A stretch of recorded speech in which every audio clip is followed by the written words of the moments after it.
अस्सलाम वालेकुम, मैं हूं शाहजेब खानजादा। ऑपोजिशन इस्तीफे देगी, लॉन्ग मार्च का ऐलान करेगी या फिर इन हाउस चेंज की तरफ जाएगी, फैसला कल हो जाएगा। लेकिन उससे पहले शाहिद खान अब्बासी के घर नून लीग का इजलास हुआ है, जिसमें अहम फैसले किए गए हैं कि पाकिस्तान पीपल्स पार्टी को कैसे मनाया जाएगा।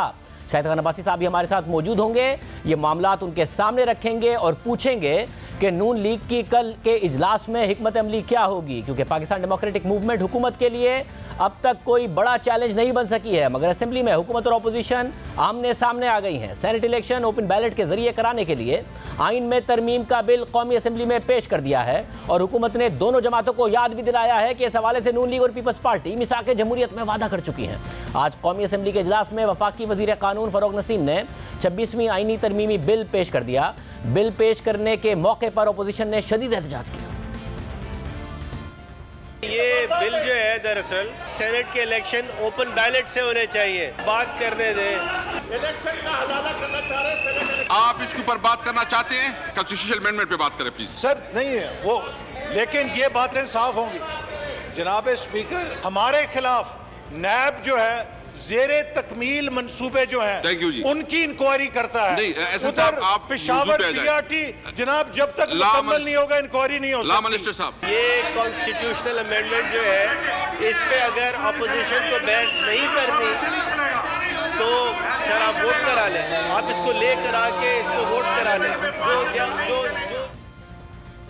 पीडीएम की दो बड़ी जमातें नून लीग और पीपल्स पार्टी मिसाक जमहूरियत में सेनेट इंतखाबात ओपन बैलेट के जरिए कराने का वादा कर चुकी हैं। वजीर आजम के मुशीर बराए पार्लिमानी उमूर बाबर ऐवान ने इस हवाले से ऐवान में कहा कि नवाज शरीफ और मोहतरमा बेनज़ीर भुट्टो ने आर्टिकल 59 में तरमीम से मुताल्लिक मिसाक जमहूरियत में दस्तखत किए। आज ये इस मामले में भाग रहे हैं, ये चाहते हैं कि एक बार फिर वोटों की मंडी लगे।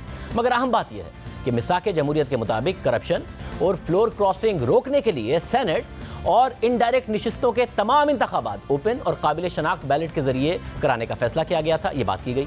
अब हुकूमत की जानिब से असेंबली में पेश करदा बिल में सिर्फ सेनेटर्स मुंतखब कराने के लिए ओपन बैलेट की बात की गई है। इसके बाद चेयरमैन सेनेट का इंतखाब खुफिया राय शुमारी के जरिए ही होगा। इसमें तब्दीली नहीं की गई है, बल्कि ये तजवीज़ भी दी गई है कि दोहरी शहरियत रखने वालों को इलेक्शन लड़ने की इजाज़त होगी, लेकिन वो हल्फ उठाने से कबल गैर मुल्की शहरियत छोड़ने के पाबंद होंगे। यानी इलेक्शन जीत जाएं तो हल्फ लेने से पहले गैर मुल्की शहरियत छोड़ दें और हार जाएं तो ना छोड़ें। पीडीएम में शामिल जमातें हुकूमती बिल की मुखालफत कर रही हैं और कल यानी 4 फरवरी को अपोजिशन इत्तेहाद का सरबराही इजलास होगा, जिसमें हुकूमत को दी गई 31 जनवरी की डेडलाइन खत्म होने के बाद लाएअमल तय किया जाएगा। जराए के मुताबिक नून लीग के सीनियर नायब सदर शाहिद खान अब्बासी के घर पार्टी का अहम इजलास हुआ, जिसमें नवाज शरीफ ने वीडियो लिंक के जरिए शिरकत की और इस इजलास में हुकूमत के खात्मे पर वाज़ेह मौक़िफ़ अपनाने पर इत्तफाक किया गया और फैसला किया गया कि पीडीएम के इजलास में लॉन्ग मार्च की तारीख के ऐलान पर जोर दिया जाएगा और इस सिलसिले में पीपल्स पार्टी को कायल करने की कोशिश की जाएगी। जबकि नवाज शरीफ पीडीएम के सरबराह मौलाना फजल रहमान और आसिफ जरदारी से खुद भी राब्ता करेंगे। मीडिया में शाहिद खान अब्बासी से मंसूब यह खबर भी रिपोर्ट हुई कि अगर पीडीएम ने इस्तीफों का फैसला किया और पीपल्स पार्टी ने इस्तीफे ना दिए तो अपोजिशन इत्तेहाद से पीपल्स पार्टी बाहर हो जाएगी। क्या वाकई नून लीग ने इस दफ़ा पीपल्स पार्टी की बात ना मानने का फैसला किया है या एक बार फिर पीपल्स पार्टी पीडीएम रहनुमाओं को कायल कर लेगी? इस पर बात करेंगे। साबिक वजीर आजम शाहिद खान अब्बासी साहब हमारे साथ मौजूद है। भाई साहब बहुत शुक्रिया। सबसे पहले मैं इस बिल पर बात करना चाह रहा हूँ। अब आपने देखा कि आज तो ज़ाहिर अपोजिशन कह रही है कि उन्हें कोई ख़तरा नहीं है और हुकूमत को ख़तरा है, क्योंकि उनके बहुत सारे इस वक्त पार्लियामेंटेरियंस हैं जो वोट नहीं देंगे। वैसे मगर काम तो ठीक होने जा रहा है। आपने चार्टर ऑफ डेमोक्रेसी में भी इसके हवाले से वादा किया था। अगर ये होने जा रहा है, आज हुकूमत ख़तरे में है, कल आप भी ख़तरे में हो सकते हैं। ये काम होने दें ताकि ये चोरी ख़त्म हो, ये वोटों का ख़रीदना ख़त्म हो। नहीं, हुकूमत प्रॉब्लम में नहीं है, सारे प्रॉब्लम में है।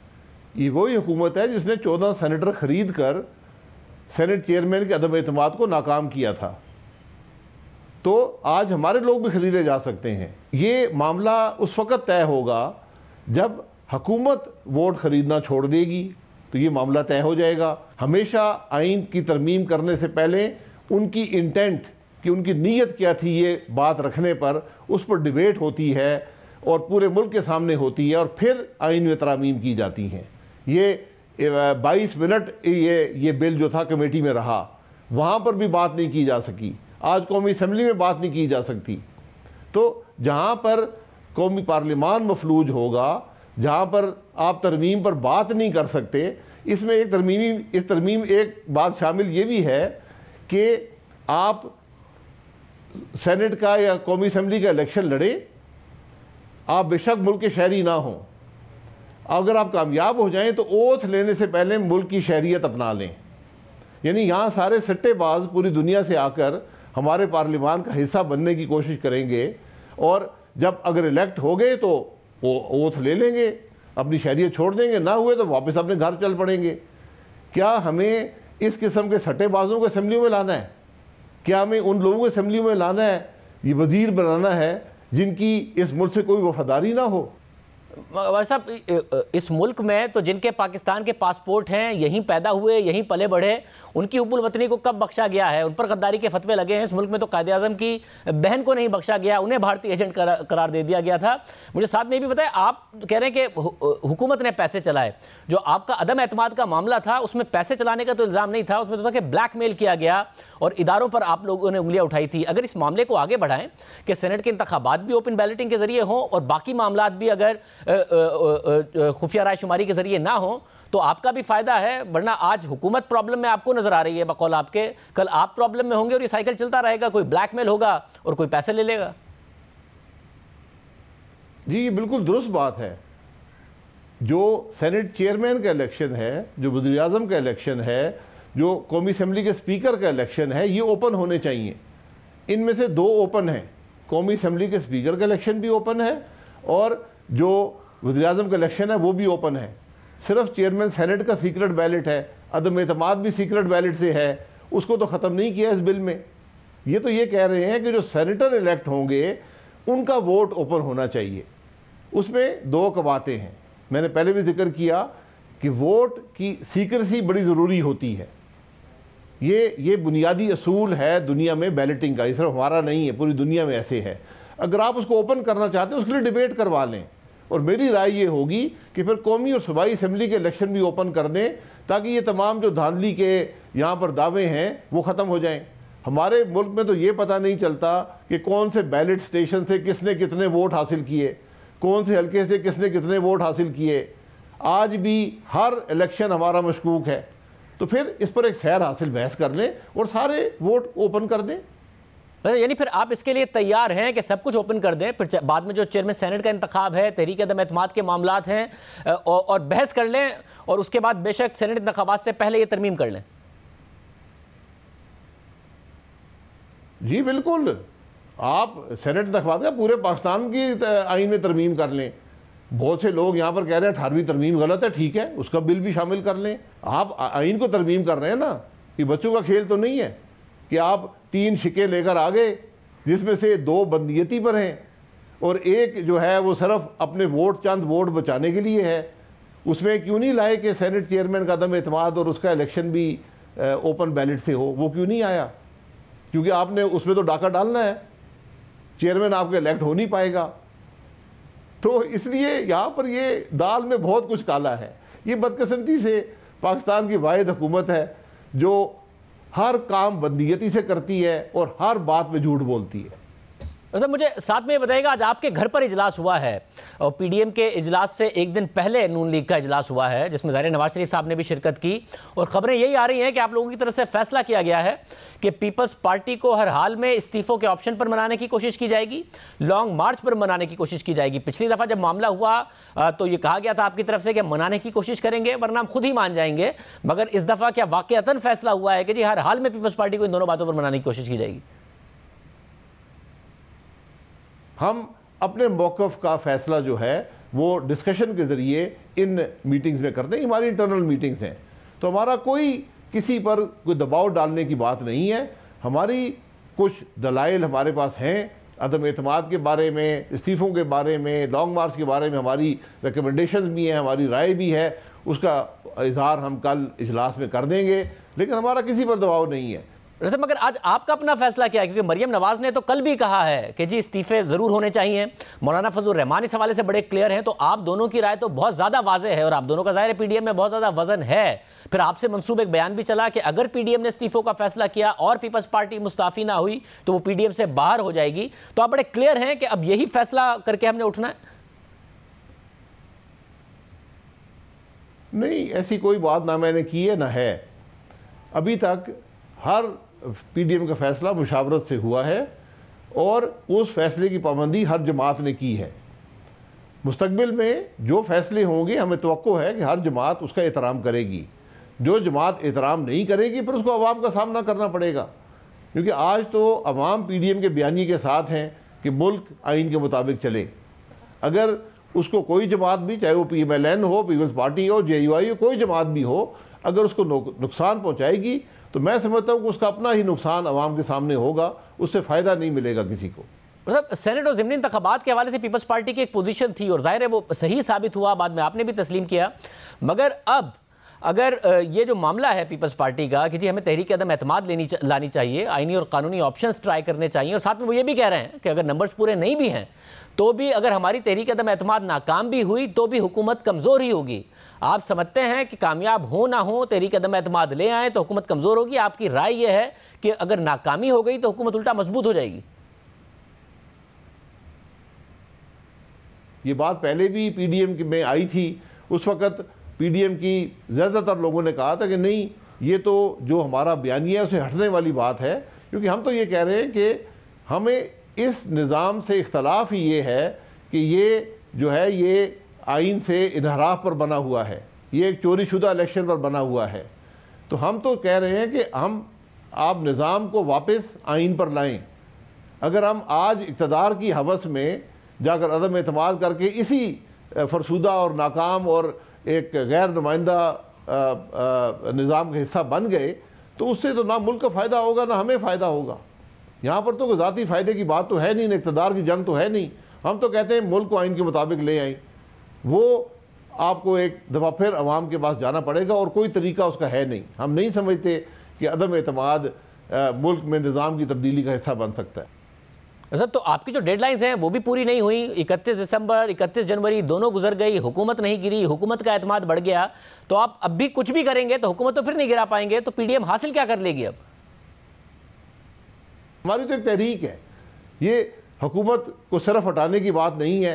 हम तो आइन की बात कर रहे हैं, हम आइन की बालादस्ती की बात कर रहे हैं। हमारा झगड़ा किसी से नहीं है, हमारा झगड़ा आइन तोड़ने वालों से है, हमारा झगड़ा इलेक्शन चोरी करने वालों से है, हमारा झगड़ा आइन से इनहराफ करने वालों से है और वो जारी रहेगा। मौलाना फजल रहमान साहब कहते हैं कि हमारी लड़ाई इस्टेब्लिशमेंट से नहीं है, नाराज़ी है, लड़ाई हमारी इस हुकूमत से है। जो सारे आप इल्ज़ामात लगा रहे हैं ये इल्ज़ामात तो आप इस्टेब्लिशमेंट के हवाले से लगाते हैं, तो आपकी लड़ाई किससे है? देखिए, ना हमारी नाराज़गी है ना हमारा झगड़ा है किसी इदारे के साथ। हमारा झगड़ा इलेक्शन चोरी करने वालों से है, हमारा झगड़ा आइन तोड़ने वालों से है, हमारा झगड़ा आइन से इनहराफ करने वालों से है, हमारा झगड़ा अवाम को तकलीफ में मुब्तला करने वालों से है। आज जो जहाँ पर मुल्क है इसकी बुनियादी वजह 2018 का इलेक्शन है। आप कहते हैं नहीं है तो मैं आपकी बात मान लेता हूँ। मगर 2018 के इलेक्शन का इल्ज़ाम ही नवाज शरीफ साहब ने तो नाम ले लेकर इस्टेब्लिशमेंट पर ही लगाया है ना। मैं यही कह रहा हूँ ना कि झगड़ा क्यों है? झगड़ा सिर्फ आइन के बुनियाद पर है। उस झगड़े को दूर करने का वाहिद रास्ता है कि सब बैठकर फैसला कर लें कि मुल्क को आइन के मुताबिक चलाएंगे, सारे झगड़े ख़त्म हो जाएंगे, बात रहती नहीं है। मैं तो सिर्फ एक सवाल करता हूँ, 31 मई 2018 को हमारा मुल्क एक सतह पर था हर हवाले से, क्या हम आज उससे बेहतर हैं या उससे कमतर सतह पर हैं? ये फ़ैसला आप कर लें तो आपको हल भी नज़र आ जाएगा। हल वापस आइन में जाने में और कोई हल नहीं। बहुत शुक्रिया साबिक वज़ीर आज़म शाहिद खान अब्बासी साहब की गुफ्तगू आपने सुनी। कल बहुत अहम इजलास है पीडीएम का, देखते हैं उसमें क्या फैसले होते हैं। प्रोग्राम में एक ब्रेक शामिल करेंगे, उसके बाद जिक्र करेंगे एक अहम खबर का। वज़ीर आज़म ने अपने माजी के दावों के बरक्स अपने अरकान असम्बली के लिए तरक्याती फ़ंड जारी किए और आज सुप्रीम कोर्ट में जैसे काजी फाइज़ ईसा ने इस हवाले से अहम बात की है, अहम अहकाम जारी किए हैं। बात करेंगे ब्रेक के बाद।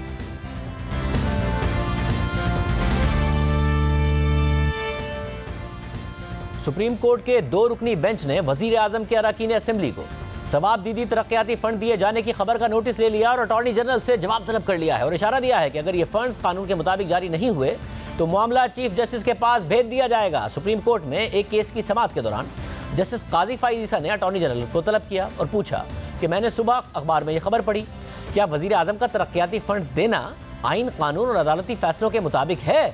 अटॉर्नी जनरल हुकूमत से हिदायत लेकर अदालत को आगाह करें। जस्टिस काजी फाइजीसा ने मजीद कहा कि अगर ये तरक्याती फंड्स आइन और कानून के मुताबिक हुए तो ये चैप्टर बंद कर देंगे, और अगर इन तरक्याती फंड्स का मामला आइन के मुताबिक ना हुआ तो कार्रवाई होगी और बेंच बनाने के लिए मामला चीफ जस्टिस को भेजा जाएगा। अदालत ने मजीद कहा कि इस तरह के फंड्स का इजरा सुप्रीम कोर्ट के 2013 के फैसले के खिलाफ है। इस पर अटॉर्नी जनरल ने कहा कि मैं हुकूमत से हिदायत लेकर अदालत को आगाह करूंगा, जो भी काम होगा वो कानून, आइन और अदालती फैसलों की रोशनी में होगा। बाद में जारी होने वाले अदालती हुक्म के मुताबिक वफाकी हुकूमत, वजीर आजम के प्रिंसिपल सेक्रेटरी, वजारत खजाना, चारों सूबों के चीफ सेक्रेटरीज और अटॉर्नी जनरल पाकिस्तान को भी नोटिस जारी किए जाते हैं। अदालती हुक्म के मुताबिक आइन और अदालती फैसलों का एहतराम हर शहरी पर लाजिम है। अदालती फैसलों की खिलाफ वर्जी पर तौहीन अदालत की कार्रवाई बनती है। जजेस ने आइन के तहफ़्फ़ुज़ के दिफा का हल्फ उठा रखा है। केस की मज़ीद समाअत 10 फरवरी को होगी। सुप्रीम कोर्ट के जिस फैसले का आज की अदालती कार्रवाई में हवाला दिया गया है वो दिसंबर 2013 में उस वक्त के चीफ जस्टिस इफ्तिखार चौधरी ने जारी किया था। सुप्रीम कोर्ट के फैसले के मुताबिक आइन वजीर आजम या वजीर आला के सवाबदीद पर अराकीन असम्बली को फंड्स जारी करने की इजाज़त नहीं देता। अगर वजीर आजम या किसी भी सूबे का वजीर आला सवाबदीदी फंड्स जारी करता है तो गैर कानूनी और गैर आइनी है। हुकूमत इस तरह के फंड्स के इजरा के लिए कोई तरीक़ाकार इख्तियार करने की पाबंद है। खुद वजीर आजम इमरान खान भी इक़्तिदार में आने से पहले अराकीन असम्बली को तरक्याती फंड्स के इजरा की मुखालफत करते रहे, उसे करप्शन कहते रहे। किसी एमएनए एमपीए को कभी डेवलपमेंट फंड नहीं मिलेगा। 90 दिन में बल्दियाती इलेक्शन करवा के सारे फंड नीचे गांव तक। इनका काम कानून साजी होना चाहिए, इनका काम डेवलपमेंट फंड लेना नहीं चाहिए। 90 अरब रुपया ये शाहिद खान अब्बासी ने डेवलपमेंट फंड के नाम पे नून लीग के एमएनए को दे रहा है। ये इधर से करप्शन शुरू होती है।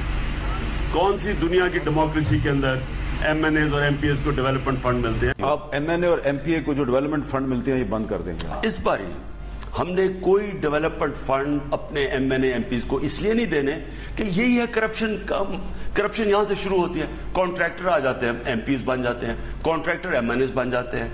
वो क्यों बनते हैं? क्योंकि वही गवर्नमेंट उन्हीं को कॉन्ट्रैक्ट देती है और वो देखते देखते अरबोपति बन जाते हैं। ये सिस्टम ही गलत है।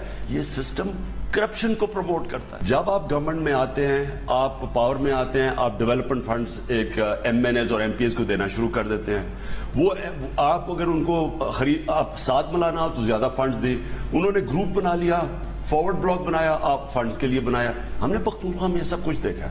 एमएनए और एमपी को ये जो रिश्वत देते हैं डेवलपमेंट फंड के नाम पे, बार बार इमरान खान माजी में ये बात करते रहे, मगर 28 जनवरी को फिर ये खबर शाया हुई कि अपनी हुकूमत की आधी मुद्दत मुकम्मल होने के बाद वज़ीर आज़म इमरान खान ने अरकान असम्बली का मुतालबा मान लिया है और हर रुकन असम्बली के हल्के के लिए 50 करोड़ रुपए के तरक्याती फंड की मंजूरी दे दी है ताकि वो अपने वोटर्स के लिए तरक्याती मंसूबे शुरू कर सके। सुप्रीम कोर्ट ने आज नोटिस ले लिया है और अब हुकूमत से जवाब तलब किया है। साथ ही वाज़ेह किया है कि अगर सुप्रीम कोर्ट के 2013 के फैसले के मुताबिक तरक्याती फंड का इजरा गैर आईनी है, ये अहम एक डेवलपमेंट हुई है। प्रोग्राम में आगे बढ़ते हैं। डेनियल पर्ट कत्ल केस का फैसला पाकिस्तान और अमेरिका के ताल्लुकात में बहुत अहमियत इख्तियार कर गया है।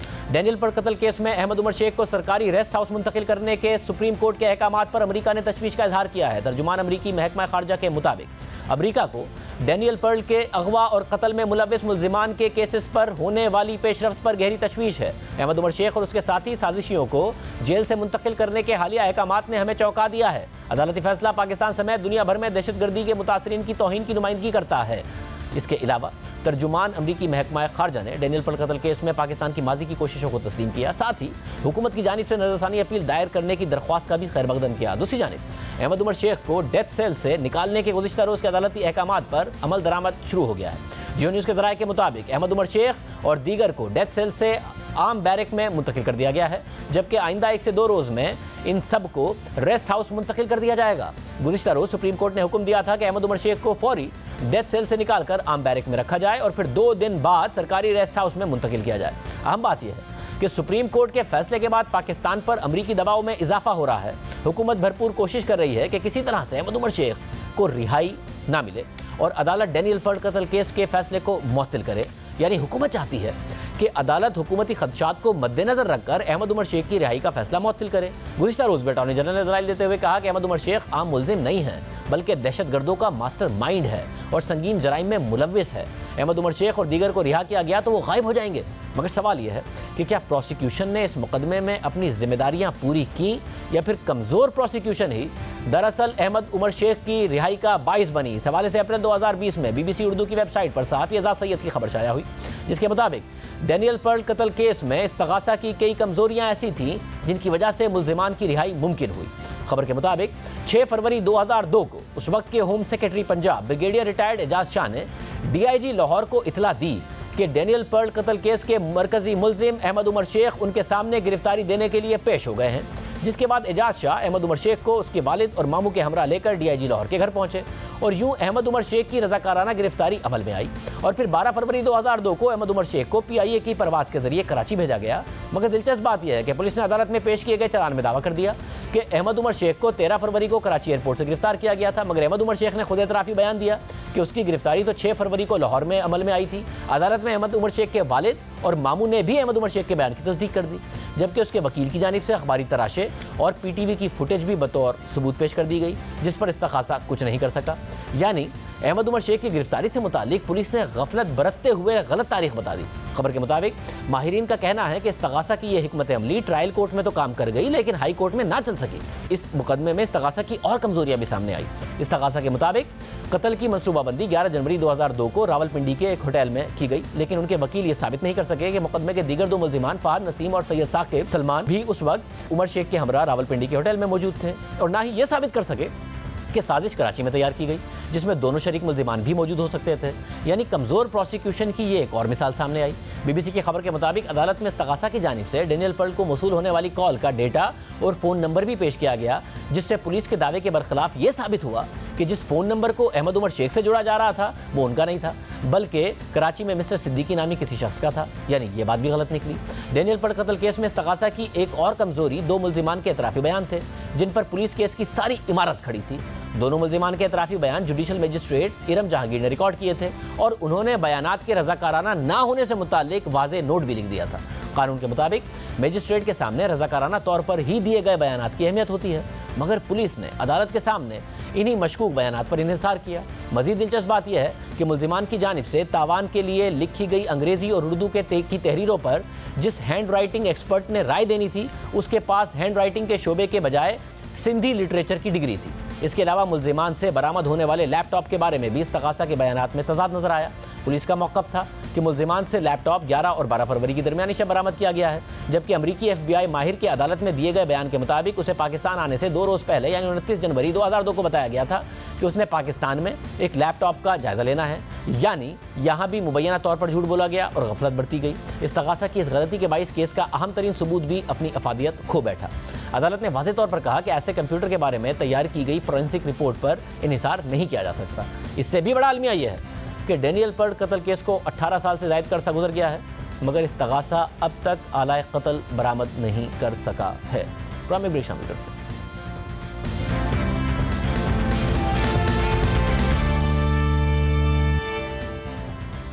इंसानी हुकूक के कारकुन इदरीस खटक कई माह तक लापता रहे, फिर उनकी गिरफ्तारी जाहिर की गई और उनके खिलाफ बरतानिया की खुफिया इंटेलिजेंस सर्विस के एक एहलकार को पाकिस्तान में फौजी कार्रवाइयों से मुताल्लिक सरकारी राज फराहम करने का मुकदमा दायर कर दिया गया, जिसके खिलाफ उनके भाई ने पेशावर हाई कोर्ट में दरख्वास्त दायर कर दी, जिसे 28 जनवरी को पेशावर हाई कोर्ट के चीफ जस्टिस कैसर रशीद और जस्टिस अरशद अली पर मुश्तमिल बेंच ने खारिज कर दिया। अपने तफसीली फैसले में अदालत ने लिखा कि इदरीस खटक पर सरकारी राज एक्ट के तहत इल्ज़ामात आयद किए गए हैं और ये इल्ज़ाम लगाया गया है कि वो बरतानिया की खुफिया एजेंसी MI6 के अहदेदार माइकल सैम्पल के से 2009 में मुख्तलिफ तारीखों में बातचीत करते रहे और उन्हें बाजोड़, सवात और जनूबी वज़ीरिस्तान समेत पाकिस्तान के मुख्तलिफ इलाकों में फौजी कार्रवाइयों से मुतालिक मुख्तलिफ मालूमात फराहम कर रहे थे।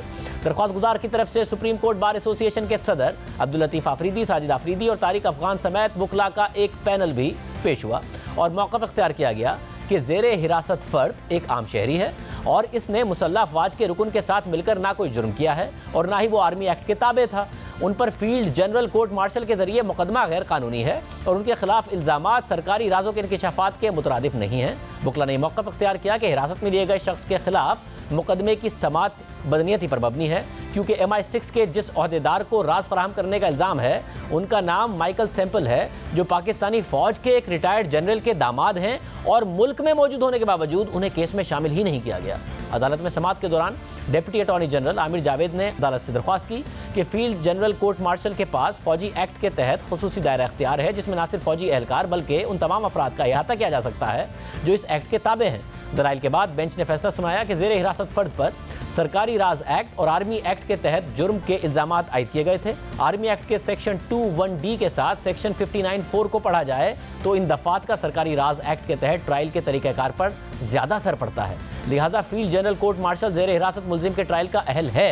अदालत ने फैसले में मजीद लिखा कि दरख्वास्त गुजार के इस मौक़िफ़ पर कि MI6 के मुबैना एजेंट के खिलाफ कानूनी कार्रवाई नहीं की गई, हालांकि वो मुल्क में मौजूद है और पाक फौज के रिटायर्ड जनरल का दामाद है, उस पर बेंच ने फैसला दिया कि इस मामले में कुछ वजन है, लेकिन केस इब्तिदाई मरहले में है और हमारे सामने कोई हतमी सबूत मौजूद नहीं है कि ज़ेर हिरासत मुलजिम को जानबूझकर इस दरख्वास्त ने निशाना बनाया हो और माइकल सैंपल की पाकिस्तान में दस्तियाबी के बावजूद उसके खिलाफ मुकदमा नहीं चलाया गया हो। अदालत ने फैसला सुनाया कि मुकदमे की समाअत मुकम्मल होने दी जाए, जिसके बाद मुलजिम मुनासिब फोरम पर यह सवाल उठा सकता है।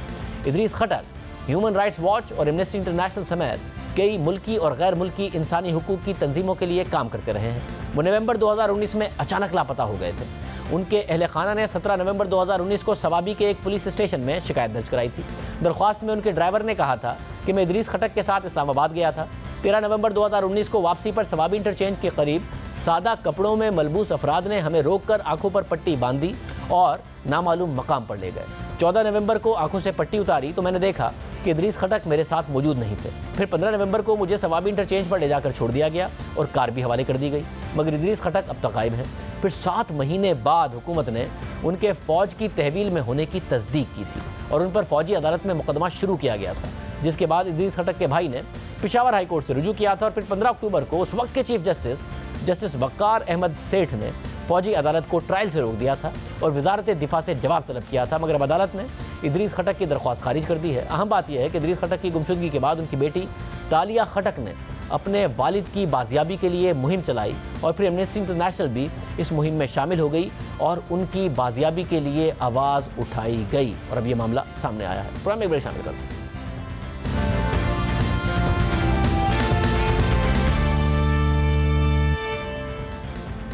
वज़ीर आज़म नरेंद्र मोदी के दौर में भारत हर गुजरते दिन के साथ मजीद फाशिज्म की तरफ बढ़ता नजर आ रहा है। भारत की हुक्मरान जमात बीजेपी के पास मुल्क के हर मसले का एक ही हल है, चाहे वो कोरोना से हलाकतें हों, मुआशी हालात हों, चीन के साथ सरहदी कशीदगी हो, मजहबी बुनियादों पर बढ़ती तफरीक और इम्तियाजी सलूक हो, या फिर 2 माह से जारी किसानों का एहतजाज हो। और वो हल यह है कि जो भी हुकूमती पॉलिसियों से इत्तफाक ना करे, जो उन पर सवाल उठाए या तनकीद करे, उसे मुल्क मुखालिफ कह दो, उस पर बगावत के मुकदमे बना दो या उसे दहशतगर्द और पाकिस्तान का दोस्त कहकर उनके खिलाफ मुहिम शुरू करते हुए हिरासां करना शुरू कर दो। चाहे वो सहाफ़ी हो या अदाकार, कॉमेडियन हो या समाजी कारकुन, कोई इससे महफूज नहीं है। हर गुजरते दिन के साथ आज़ादी इज़हार राय की गुंजाइश मजीद कम हो रही है। इसकी ताज़ा मिसाल किसानों के एहतजाज के दौरान सामने आई। मोदी हुकूमत जिस तरह एहतजाज करने वालों से निमट रही है, उस पर तनकीद हो रही है। इस हवाले से इंटरनेशनल मीडिया भी रिपोर्ट कर रहा है और अब इंटरनेशनल सेलिब्रिटीज़ भी आवाज़ उठा रहे हैं। गुज़िश्ता रोज़ अमरीकी गुलकारा रियाना ने अमरीकी टीवी CNN की भारतीय किसानों के एहतजाज के हवाले से खबर को ट्वीट करते हुए सवाल किया कि हम इस पर बात क्यों नहीं कर रहे हैं। इसके अलावा मौसमियाती तब्दीली के हवाले से मुतहर्रिक समाजी कारकुन ग्रीटा थनबर्ग ने भी अपने ट्वीट में कहा कि हम भारतीय किसानों के साथ खड़े हैं। इसके बाद भारत में किसानों का एहतजाज सोशल मीडिया पर बहस का मौजू बन गया।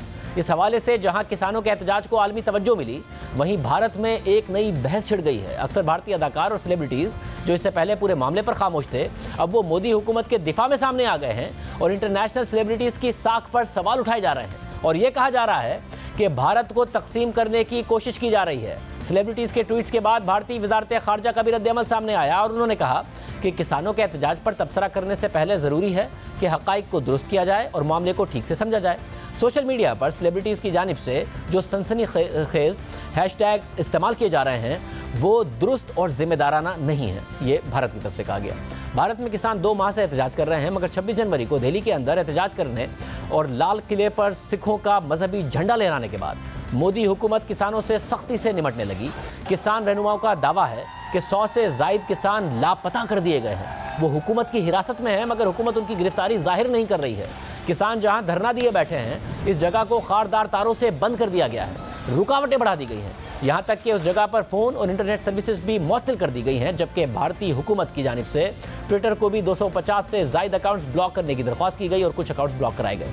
ये वो अकाउंट्स थे जहाँ से किसानों के एहतजाज के हक़ में ट्वीट्स हो रहे थे। साथ ही किसानों के एहतजाज के हवाले से ट्वीट करने वाले भारत के मारूफ सहाफ़ियों के खिलाफ बगावत के मुकदमे दर्ज किए जा रहे हैं और ये मुकदमात भारत की उन रियासतों में कायम किए जा रहे हैं जहाँ बीजेपी की हुकूमत है, ताकि इन मुकदमात को मैनेज किया जा सके। यानी मोदी हुकूमत ने हर वो तरीक़ा इख्तियार किया है जिससे मुल्क में तनकीद या आज़ादी इज़हार राय को दबाया जा सके। अहम बात यह है कि मीडिया, फिल्म्स, स्पोर्ट्स को लिबरल आर्ट समझा जाता है और ये तरक्की पसंद, इक़दार, अमन और आलमी इत्तेहाद की अक्कासी करते हैं। मगर भारतीय सेलिब्रिटीज़ का इस हवाले से बिल्कुल बरक्स रवैया नज़र आ रहा है। लेकिन इस मामले का भी एक पस मंज़र है। भारत में वही बात कर सकता है जो मोदी हुकूमत के हक़ में बात करे, क्योंकि मुखालिफ आवाज़ें खामोश हो गई हैं या करा दी गई हैं। भारत में इससे पहले जिसने भी आज़ादाना राय का इजहार किया या जिसने हुकूमत पर तनकीद की, उसकी आवाज़ को दबाने की कोशिश की गई। गुज़िश्ता साल जब मशहूर बॉलीवुड अदाकारा दीपिका पादुकोण जवाहरलाल नेहरू यूनिवर्सिटी में होने वाले भारतीय इंतहा पसंद गुंडों के हमले में ज़ख्मी होने वाले तलबा से इज़हार यकजहती करने गई तो तनकीद की जद में आ गई। उन्हें सोशल मीडिया पर ट्रोल किया गया। इससे पहले भी कुछ आवाज़ें उठी मगर खामोश करा दी गई और फिर एक एक करके सबने कॉम्प्रोमाइज़ कर लिया।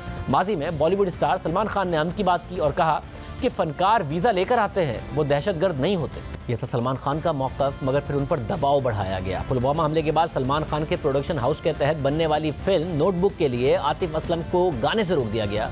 इसी तरह माजी में करण जौहर का भी यही मौक़िफ़ रहा कि फ़नकारों को काम करने की आज़ादी होनी चाहिए। करण जौहर ने अपनी फिल्म ए दिल है मुश्किल में पाकिस्तानी अदाकार फवाद खान को भी कास्ट किया, लेकिन फिर उड़ी हमले के बाद पाक भारत कशीदगी की वजह से उन पर भी दबाव बढ़ाया गया तो उन्हें अपने माजी के मौक़िफ़ से पीछे हटना पड़ा। फिल्म में फवाद खान के सीन्स को एडिट करना पड़ा और आइंदा किसी पाकिस्तानी फ़नकार को अपनी फिल्म में कास्ट ना करने की यकीन दहानी करानी पड़ी ताकि फिल्म रिलीज़ हो सके।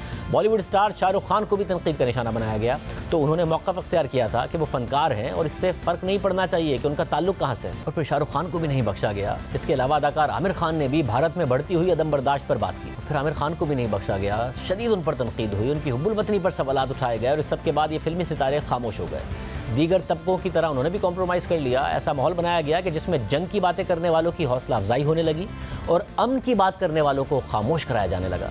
इख्तिलाफ राय को दबाया गया। जिस किसी ने भी इख्तिलाफ किया उसे गद्दार करार दिया गया। जिसने सच बोला उसे मुल्क दुश्मन करार दिया गया। भारत में हुब्बुल वतनी की एक नई तारीफ जन्म लेने लगी जिसमें सच की गुंजाइश नहीं थी। जो सच कहे उसे गद्दार कह दो, जो सच कहे उसे कौमी सलामती के खिलाफ समझा जाए, जो हक़ाइक़ सामने लाए उसे मुल्क दुश्मन समझा जाए। सच बोलने वालों पर ज़मीन तंग हो गई। सच को मुल्क की सलामती के खिलाफ समझा गया। वो सच जो शायद मोदी हुकूमत के मुफाद में नहीं था मगर मुल्क के मुफाद में ज़रूर था। सिर्फ फिल्मी अदाकारों को खामोश करने की कोशिश नहीं की गई बल्कि सहाफ़त को भी निशाना बनाया गया। 2014 में जब बीजेपी की हुकूमत आई तो सबसे पहले पार्टी ने मीडिया को अपने कंट्रोल में लाने का काम शुरू किया, जिससे मुल्क भर में उनकी मखसूस सोच को तक़वियत मिली। मीडिया के बड़े इदारे इंतहा पसंदों के कंट्रोल में तस्वुर किए जाने लगे। बीजेपी के कारकुनों ने सोशल मीडिया को प्रोपेगेंडे का अहम जरिया बनाया। जो सहाफ़ी लिबरल थे उन्हें चुप कराने के लिए ट्रोलिंग का सिलसिला शुरू कर दिया गया। नरेंद्र मोदी ने नाक़िद सहाफ़ियों को नौकरी से निकलवा दिया। नाक़िद टीवी चैनल्स और अखबारों के इश्तिहारात बंद करा दिए। मगर इस सब से भारतीय मुआशरा तकसीम दर तकसीम हो गया और किसी मुल्क की अदालतें जो शहरियों के हुकूक की मुहाफ़िज़ समझी जाती हैं वो अदालतें भी खामोश हो गईं बल्कि नरेंद्र मोदी का साथ देने लगी। तो जब कोई फाशिस्ट हुक्मरान आ जाए और तो मुआशरे में जो सबसे बड़ा उसके लिए रुकावट खड़ी करती हैं वो अदालतें होती हैं, मगर अदालतों ने भी सरेंडर कर दिया और मोदी का साथ देना शुरू किया, जिसकी वजह से वो अपना फाशिस्ट एजेंडा आगे बढ़ा रहे हैं। इख्तिलाफ राय को बर्दाश्त नहीं कर रहे हैं और ये हर मुल्क के लिए एक सबक है कि जब इख्तिलाफ राय होता है, लोगों को बोलने की आज़ादी होती है तो फिर उसको सुना जाए, ना कि गद्दारी के फतवे जारी किए जाएं। वरना वही हाल होता है जो इस वक्त भारत में हो रहा है। अपने आप को सबसे बड़ी जमहूरियत कहने वाला, अपने आप को एक लिबरल और सेकुलर डेमोक्रेसी कहने वाला भारत मुसलसल पीछे जा रहा है और हर तरफ से उस पर तनकीद हो रही है क्योंकि वो अपने ही शहरियों पर तनकीद कर रहा है, अपने ही शहरियों पर बगावत के मुकदमे बना रहा है। इजाज़त दीजिए, अल्लाह हाफ़िज़।